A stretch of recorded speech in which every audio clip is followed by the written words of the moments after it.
শুভ অক্ষয় তৃতীয়া। অক্ষয় তৃতীয়া হল চান্দ্র বৈশাখ মাসের তৃতীয় তিথি। অর্জিত পুণ্য বা সুকৃতির যেমন ক্ষয় নেই, তেমনি পাপেরও কোনো ক্ষয় নেই। তাই এদিন খুব সতর্কতা সহকারে দিন অতিবাহিত করা জরুরি। যেন কোনো প্রকার মন্দ কর্ম না হয়, কারও মনে কোনো কষ্ট যেন না হয়। হিন্দু ও জৈন ধর্মাবলম্বীদের কাছে এটি একটি বিশেষ তাৎপর্যপূর্ণ তিথি। এই শুভদিনে জন্ম নিয়েছিলেন বিষ্ণুর ষষ্ঠ অবতার পরশুরাম। বেদব্যাস ও গণেশ এই দিনে মহাভারতর্চনা আরম্ভ করেন। এদিনই সত্য যুগ শেষ হয়ে ত্রেতাযুগের সূচনা হয়। এদিনই রাজা ভগীরথ গঙ্গা দেবীকে মর্তে নিয়ে এসেছিলেন। এদিনই কুবেরের তপস্যায় সন্তুষ্ট হয়ে মহাদেব তাকে অতুল ঐশ্বর্য প্রদান করেন। এদিনই কুবেরের লক্ষ্মীলাভ হয়েছিল বলে এদিন বৈভবলক্ষ্মীর পূজা করা হয়। পালনকারী হিন্দু ও জৈন ধর্মাবলম্বীগণ ধরন হিন্দু, জৈন উদযাপন একদিন শুরু বৈশাখ মাস তারিখ এপ্রিল মাসের শেষ, মে মাসের শুরু সংঘটন বার্ষিক এদিন থেকেই পুরীধামে জগন্নাথদেবের রথযাত্রা উপলক্ষে রথ নির্মাণ শুরু হয়। অক্ষয় শব্দের অর্থ হল যা ক্ষয়প্রাপ্ত হয় না। বৈদিক বিশ্বাসানুসারে এই পবিত্র তিথিতে কোনো শুভকার্য সম্পন্ন হলে তা অনন্তকাল অক্ষয় হয়ে থাকে। আধুনিককালে এই তিথিতে সোনার বা রূপার গয়না কেনা হয়।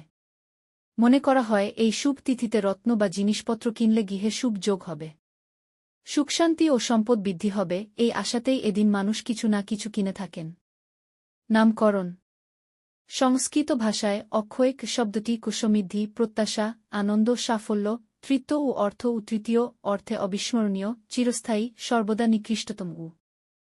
হিন্দু ক্যালেন্ডারে ভাস্কাকের বসন্ত মাসের তৃতীয় চন্দ্র দিন খুয়ের নামকরণ করা হয়, এটি যেদিন পালন করা হয়। হিন্দু ঐতিহ্য। এই উৎসবটি ঋষি দুর্বাসা সহ অসংখ্য ঋষিদের দর্শনের সময় ভগবান শ্রীকৃষ্ণ দ্বারা দ্রৌপদীর কাছে অক্ষয়পাত্রের উপস্থাপনা সম্পর্কিত। বনবাসের সময় পাণ্ডব রাজপুত্ররা খাবারের অভাবে ক্ষুধার্ত হয়ে পড়েন এবং তাদের অতিথিদের প্রথাগত আতিথেয়তা প্রসারিত করতে না পারায় তাদের স্ত্রী দ্রৌপদী এতে কষ্ট পেয়েছিলেন। জ্যেষ্ঠ পাণ্ডব যুধিষ্ঠির সূর্য দেবতার কাছে প্রার্থনা করেছিলেন, যিনি তাকে এই বাটি দিয়েছিলেন। যতক্ষণ না দ্রৌপদী তাদের সমস্ত অতিথিদের পরিবেশন করবেন ততক্ষণ তা পূর্ণ থাকবে। সহজে ক্রুদ্ধ ঋষি দুর্বাসার দর্শনের সময় শ্রীকৃষ্ণ বাটি থেকে একটি ছোট কণা খেয়েছিলেন, যা ঋষির ক্রোধকে বঞ্চিত করেছিল এবং পাণ্ডবদের তার অভিশাপ থেকে রক্ষা করেছিল। অক্ষয় তৃতীয়াকে হিন্দুরা বিষ্ণুর ষষ্ঠ অবতার পরশুরামের জন্মদিন বলে বিশ্বাস করে। তিনি বৈষ্ণব মন্দিরে পূজনীয়। যারা পরশুরামের সম্মানে এটি পালন করে তারা কখনো কখনো এই উৎসবকে পরশুরাম জয়ন্তী বলে উল্লেখ করে। বিকল্পভাবে কেউ কেউ বিষ্ণুর অষ্টম অবতার কৃষ্ণের প্রতি তাদের শ্রদ্ধা নিবদ্ধ করে। শ্রুতি আছে এই যে ঋষি ব্যাস অক্ষয় তৃতীয়ায় দেবতা গণেশকে হিন্দু মহাকাব্য মহাভারতে পাঠ করা শুরু করেছিলেন। আরেকটি শ্রুতি যে এই দিনে গঙ্গা নদী পৃথিবীতে নেমে এসেছিল। কেদারনাথ বদ্রীনাথ গঙ্গোত্রীয় মুনেত্রীর যে মন্দির 6 মাস বন্ধ থাকে এই দিনেই তার দ্বার উদ্ঘাটন হয়।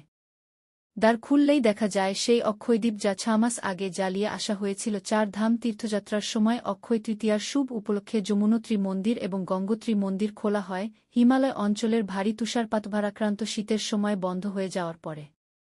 অক্ষয় তৃতীয়ার অভিজিৎ মুহূর্তে মন্দিরগুলি খোলা হয়। নিয়ম আচার। অক্ষয় তৃতীয়ার ফর্দ এদিন অনেক বাড়িতেই পুজো করা হয়। অনেকেই জানেন না যে এই পুজোতে কি লাগবে। তাই এই পুজোর জন্য যা যা উপকরণ দরকার তার একটি ফর্দ দেওয়া হল।